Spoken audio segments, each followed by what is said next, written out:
We're going to dive in here and talk a little bit about evolving ESG disclosures. It's a theme that we've heard throughout the conference, touched on in different ways in some of the workshops, but we're going to try to connect the dots a little bit here. I'm Dan Krekelberg, Policy Director. I'm joined by Emily Pierce from Persefoni. And there's a lot happening in this space right now with ESG disclosures. And it's affecting our work. We both work for organizations that measure and track greenhouse gas emissions. So looking at this kind of from a practitioner standpoint of how you can do this well. And we've also both worked in federal government. You most recently with the Securities and Exchange Commission, which is a really important agency that's proposed some rules that are really kind of leading this type of work. So I think we could start with that and just maybe just tell the audience a little bit about the SEC rule and what that's about. Sure, I like the way you phrased it. Some rules, To put it mildly. So, this is the SEC's climate proposal, and loosely referred to as the climate rule, which I will explain in a little bit why we all need to move away from that labeling.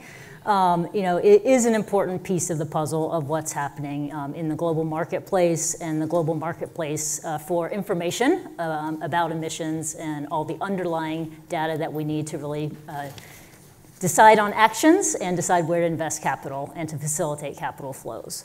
But that's not what the SEC proposal's focus is. So I know this is a very action-oriented audience, which is a pleasure to be a part of. And I don't think I've ever been at a place where I've spoken and had an introduction like Senator Stearns to cheerlead the SEC the way he did. So I appreciate that. but I wanted to take a step back and really put the SEC's proposal to enhance and standardize climate-related disclosures in historical context. This is a proposal that, even though it's attracted a lot of political attention, really is firmly rooted in historical principles that go all the way back to 1933. The SEC is a market regulator. It's focused on protecting investors, ensuring fair, efficient, and transparent markets, and facilitating capital formation. As part of that role, it establishes regulations to define the parameters of what kind of disclosures companies need to make to investors. And what that means is that companies need to tell their stories to investors so that they can make informed investment decisions, and those disclosures need to be communicated in a decision-useful way. Over time, what that means is companies need to tell the story about their performance and their business plans and their operations in the environment in which they exist. So that is their business environment, the market environment, and the physical environment. And since 1933, a lot has changed in the operating environment for businesses, and the SEC has always tried to stay apace. There was a big wave in the 1970s of a real focus on environmental-related disclosures. The markets were changing, policy responsibilities were changing, the potential of fines and litigation were changing. And that meant the marketplace was changing, and that meant companies needed to start to disclose more about their environmental risk. Fast forward a few decades, the markets were also recognizing climate change was impacting business. This is not brand new. This is not new to the SEC's proposal in 2022. And so the SEC came forward with guidance for companies about how they should think about climate-related disclosures, emphasizing that climate change could pose risk to businesses, and that as companies prepared their filings with the SEC to communicate their financially important information to investors, that included climate change issues. That guidance has been in place since 2010. And at the same time, the voluntary market for information began to evolve quite rapidly. In 2015, the Financial Stability Board, which is an international organization of treasuries and central banks and some securities regulators, convened the Task Force on Financial-Related Climate Disclosures. And that task force was ultimately developed recommendations by the market, for the market, to bring consistency and a framework for how companies could think about their climate-related disclosures. That was a voluntary exercise and tremendous global response and voluntary uptake. I think companies found that it really worked. It was a useful framework for thinking about risk, thinking about the information that was useful to disclose, including metrics and targets, and including GHG emissions.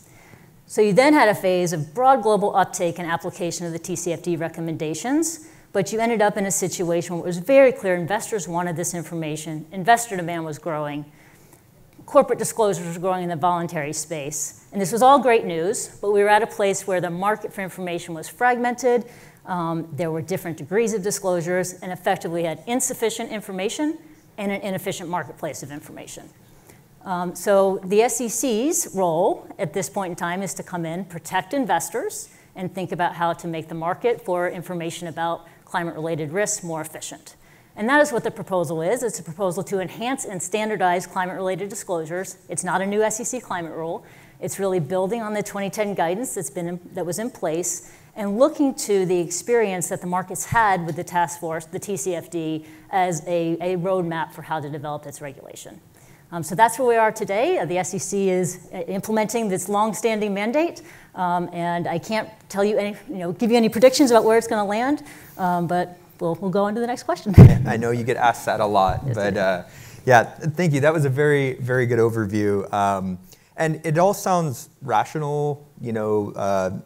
I could see the benefit for investors and just the value of it. But it's also scaring some people. I think hearing these rules and these requirements, and that gets translated in a way that I think it makes people nervous. And I have a little story. On Wednesday, I left the conference and I went out into the block here to the Starbucks, and someone saw my badge and they saw climate on there, and they said, "You're putting farmers out of business. I know what you're up to over there at that conference. You want us to eat bugs." And I said, "Excuse what?" Like, it was too early I didn't even know how to respond to that. I had a chocolate croissant. I said, "I hope this doesn't have bugs in it." But it was really awkward. But I think that just kind of shows the misinformation that's out there. And it's not just someone that is reading these things in the news cycle, but even people that are knowledgeable on this topic have some concerns about certain provisions. So the big scary Scope 3, I think is one that we hear about a lot. So what is it about Scope 3? What's going on there in the rules that makes people uncomfortable? Yeah, so just to make you feel like you're not without company, Chairman Gensler also gets those kinds of questions routinely on the Hill. Yeah. But in terms of Scope 3, I think there's different categories of concerns about Scope 3.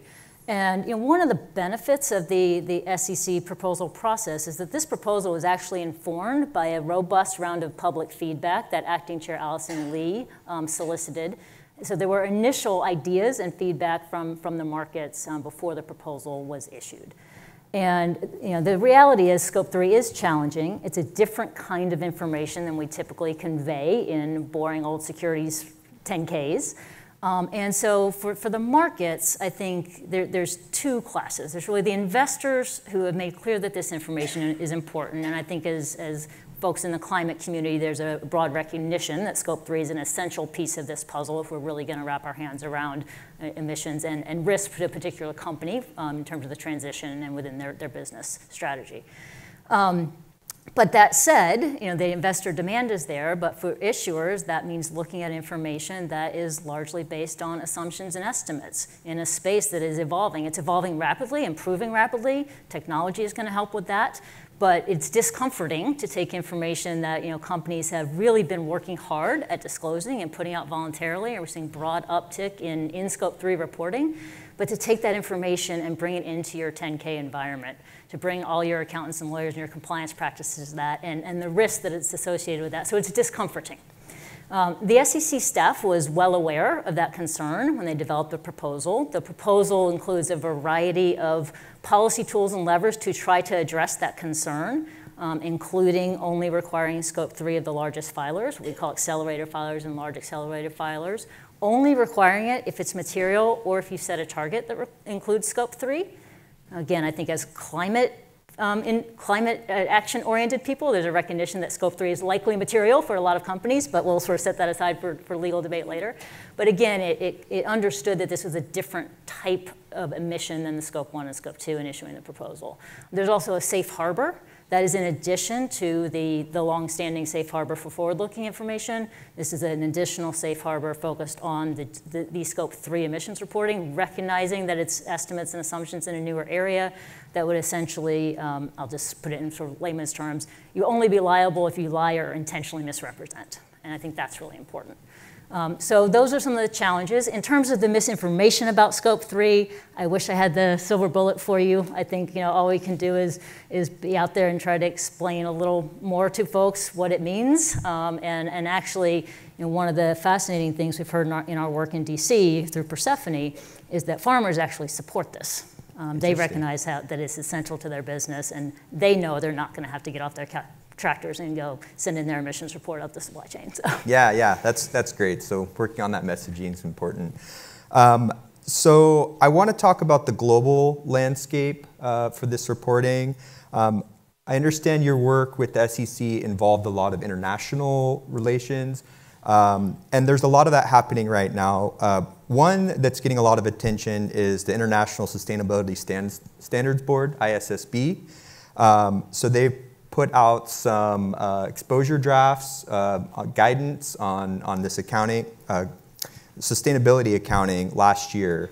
TCR, we've been on the Connectivity Council for that, kind of looking at how that interacts with existing platforms, and we've seen a big consolidation of different frameworks under that ISSB.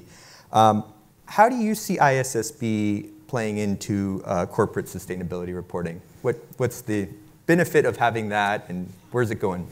Yeah, so if there was anything I was going to jump out of my chair for, it would be the ISSB. So I was in the Office of International Affairs at the SEC, and in that role, I really had the pleasure of being able to work with the International Organization of Securities Commissions, which is a multilateral organization where almost all jurisdictions with securities regulators in the world are a member. And I'm going to give a little historical context to the ISSB as well. These issues of fragmentation and market inefficiencies in the marketplace of ESG-related and sustainability information are not limited to the US. These are global issues, and securities regulators around the world were facing these challenges.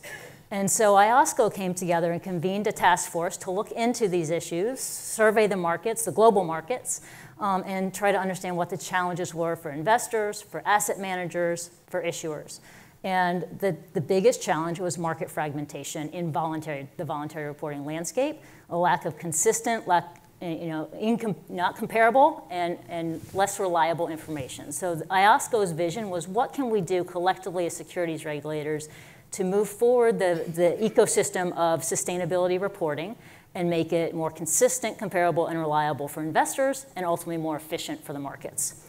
And so the vision was to come up with a global baseline, a core set of sustainability standards that would drive baseline corporate reporting in a consistent language across the globe, so that companies who are talking about the same issues are reporting their indicators based on, on similar data sets, similar information, and again, could facilitate decision making.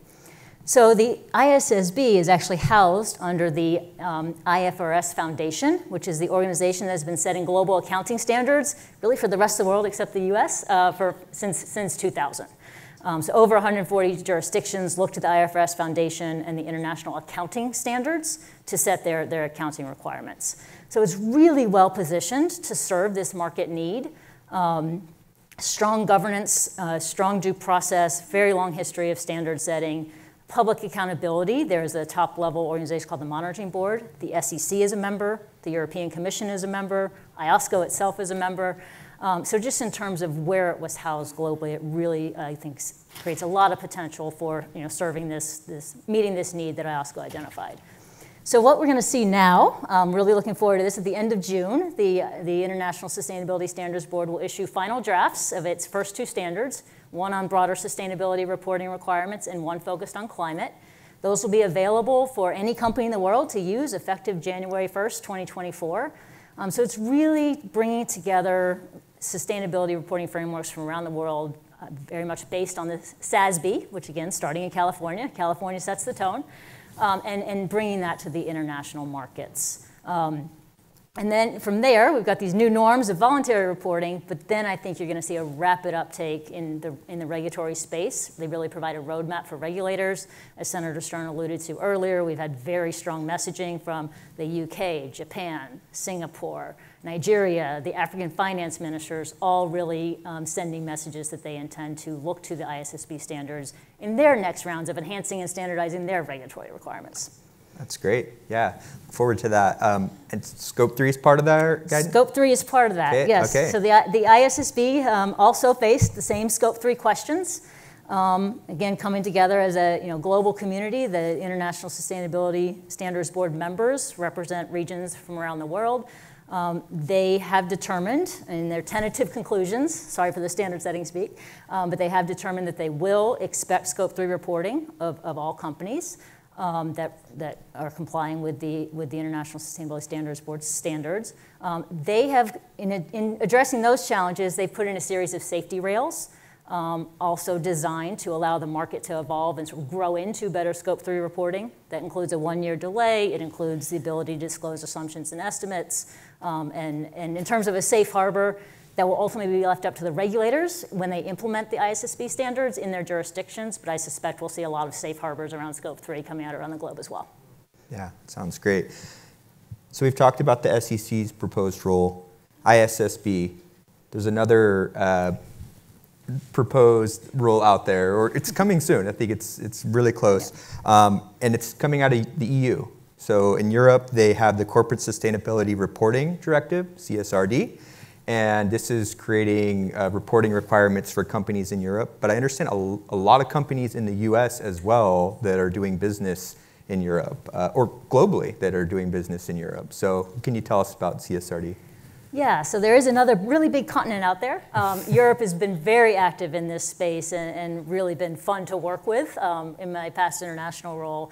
The Corporate Sustainability Reporting Directive is essentially their version of sustainability reporting. It has a really important difference, which is that it's part of a much broader policy package that really is designed to facilitate sustainable finance. It's one piece of a much broader package of sustainable finance regulation, and it is coming at the legislative level in Europe, and it intentionally is focused on eliciting information not just about the financially related sustainability information, but also about a company's impacts on the environment outside of the company. So it goes beyond the traditional definition of materiality that most securities regulators around the globe are focused on. That is, I think, in some ways, absolutely a wonderful thing. I think for companies, it may create some challenges as they try to navigate their different reporting requirements in the securities space.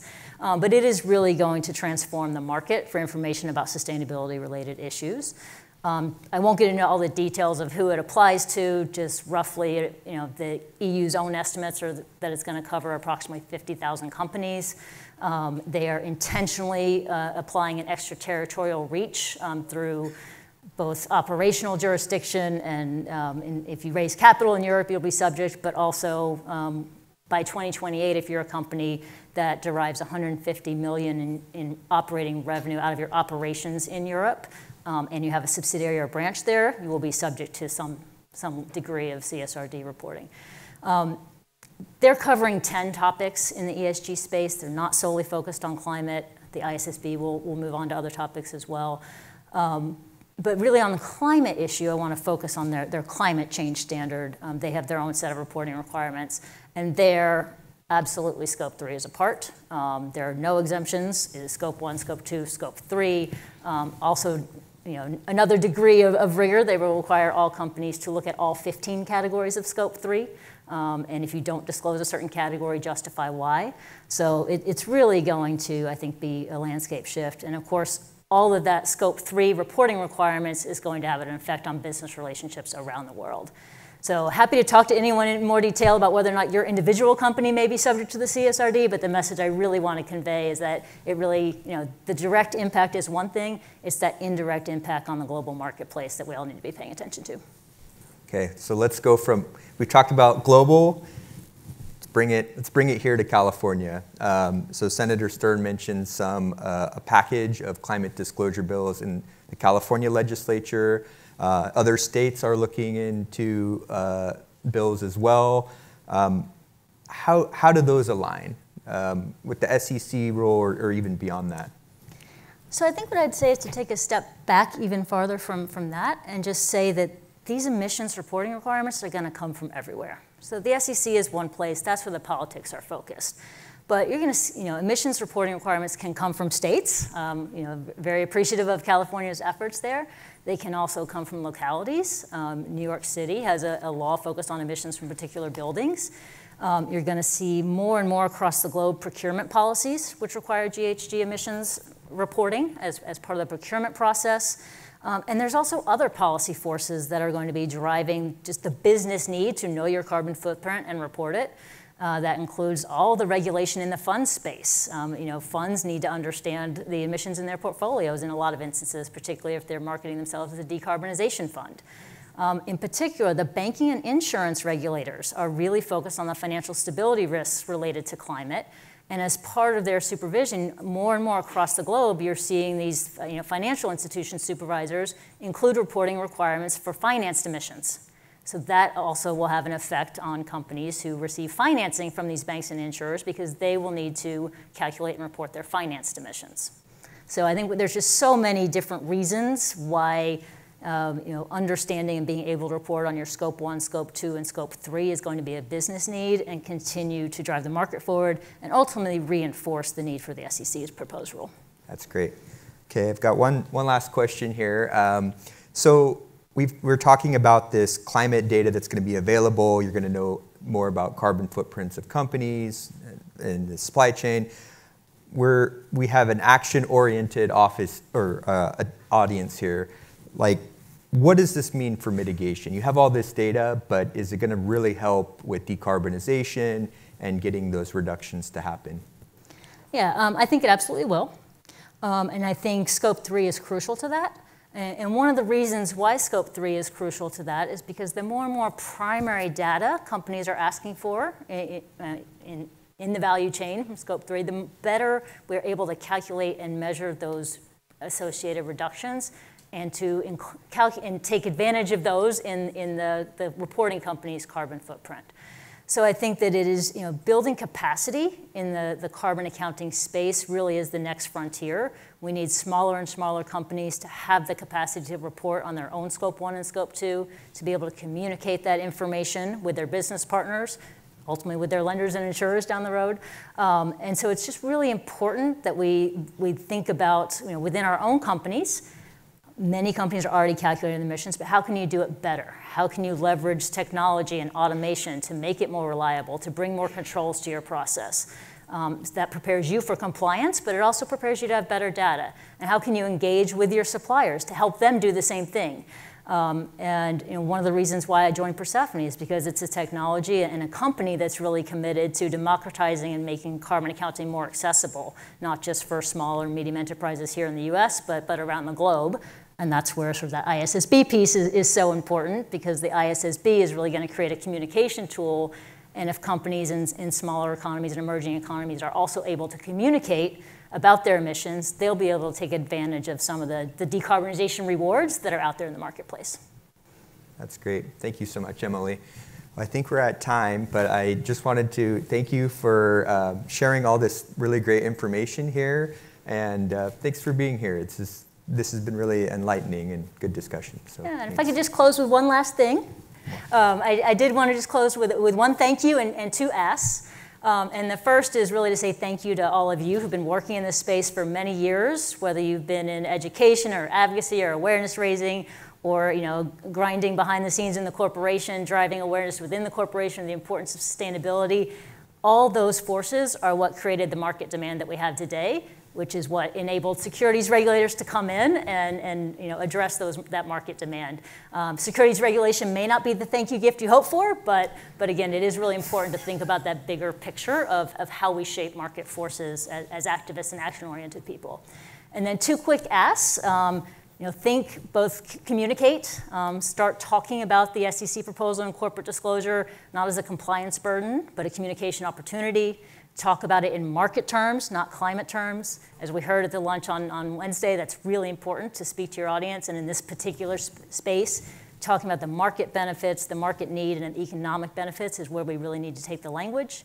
And then support supranationally. I really like Governor Inslee's, but go to Sacramento, support the California approach, engage with the International Sustainability Standards Board. If you're a company, consider using it for voluntary reporting next year. They have a consultation out about internationalizing the SASB standards. So let's take California's experience and help move that process forward so that we do have a common language to communicate on these issues and can really facilitate global capital flows to facilitate the transition. Sounds great. Thank you.